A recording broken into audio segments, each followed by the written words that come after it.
give them that patience, that 4 count, and then I tell them. Then I give you patience and a 4 count. Like here I'm asking for the backup. She's going to be a little sticky. So now I'm telling her. Now hopefully that telling didn't look too rough. It didn't feel too rough. Okay. But in her mind, in my mind, when I ask it should be just relaxing and sitting and squeezing, she should be coming back.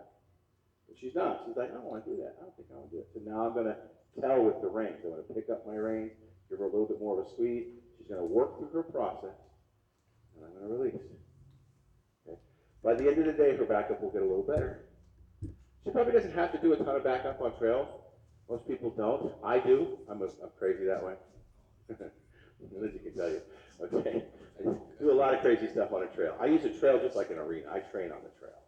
In fact, I do a whole clinic on training on the trail. Okay. It's much better. See how nice that was? Much better. Smart girl. So I want to release. I'm going to ask first. Lena, would you please go clean your stall? And if she goes, sure, I can go clean my stall, and does it, I release. I don't nag her about it. But if I say, Lena, go clean your stall, and she goes, I don't want to do it today, then we're going to have a conversation. Okay? We're going to have a little conversation. And that conversation, that tell, is just the application of more pressure, making the request harder to ignore. So in the sense of a backup, I'm squeezing, I'm slouching, I'm giving her the body cue. She's kind of thinking about it, but she's fussing with the bit. So I'm saying, don't do that. Now I'm telling her. Okay. Doesn't look like a whole lot of difference, but there is. Okay. Because by the end of today, I want to be able to sit the seat the right way, because I know she understands this, and I want her to just give me what I, there you go. Much better. She's starting to figure it out. As soon as she gives me an honest try, when she makes the attempt, I'm going to stop asking. But if she doesn't, if I count to my 4 count and she doesn't go, then we're going to tell.